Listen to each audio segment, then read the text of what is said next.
Here in the garden, we've got 3 really nice rows of tomatoes with several varieties interspersed. I think we've been really fortunate that we've had fairly good fruit set, particularly depending upon the temperatures that we've had.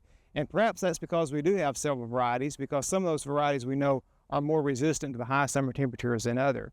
But the way our tomatoes are laid out in the garden here, of course, we've got one row that has full exposure to the west sun. And so as a result, we've gotten an extensive amount of sun scald and other damage to the fruit and, in fact, to the plants from this bright exposure to the sun.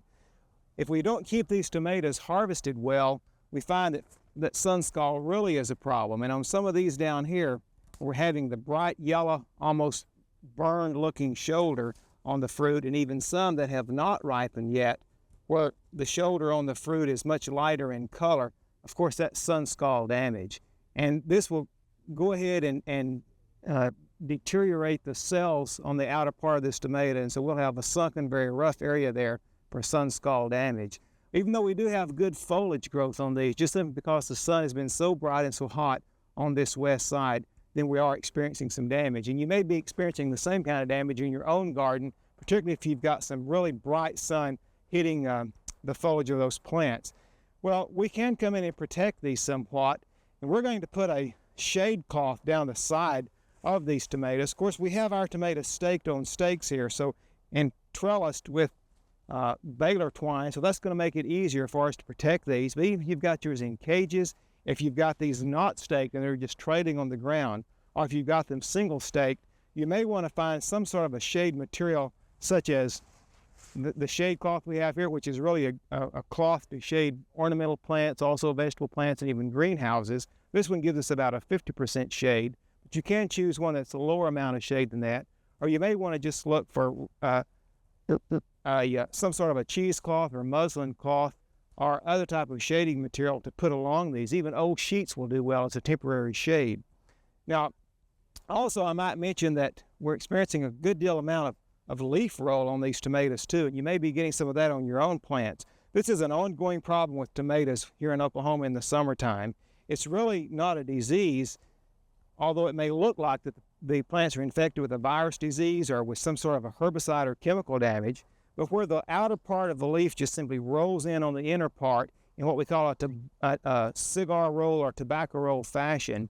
This is a protective mechanism of the plant to help it reduce its amount of water that is being lost through transpiration. Anytime we have excessive temperatures, where we may even have excessive water in the soil or fluctuations of moisture, you're going to find this happens. But it really is of no major concern, except that as these leaves roll up, they do expose the fruit more, and you're going to have more incidents of sun scald damage when that happens. But I wouldn't worry too much if the leaves are rolling up that way if I were you on your tomatoes, because they'll probably straighten themselves out. But we'll go ahead and bring this cloth down along the edge of the tomatoes, and as long as I can secure it in some fashion with a string or a tie of some type, just to hold it up for a short period of time till the heat of this summer sun gets out of the way, then we're going to be in pretty good shape. I really don't have a wide enough cloth to go down the entire length or the entire height of my row and my plants here, but I'm more concerned about getting the upper portion of these plants covered, because as the sun gets lower in the evening, it's not as much of a concern to me. So I tend to probably want to put this up a little bit higher on the stake if I had my choice of what I had to do than really down low. Well, you may want to look around your own garden and look for signs of sun scald or other heat damage on your plants, and see if you can't find some shade cloth or temporary shading material just to help these out a little bit. It will cool the plants some. As we mentioned previously on Oklahoma gardening, probably not cool them enough to really get adequate fruit set if those temperatures are up in the high 90s or the low 100s, but nonetheless, you are going to get some protection from your plants here. We hope you've enjoyed this classic from the Oklahoma Gardening Vault. Remember, even though these tips and techniques are timeless, there's always something new to learn in the world of gardening. By subscribing to both Oklahoma Gardening and OK Gardening Classics, you'll have access to a wealth of gardening knowledge, both classic and contemporary.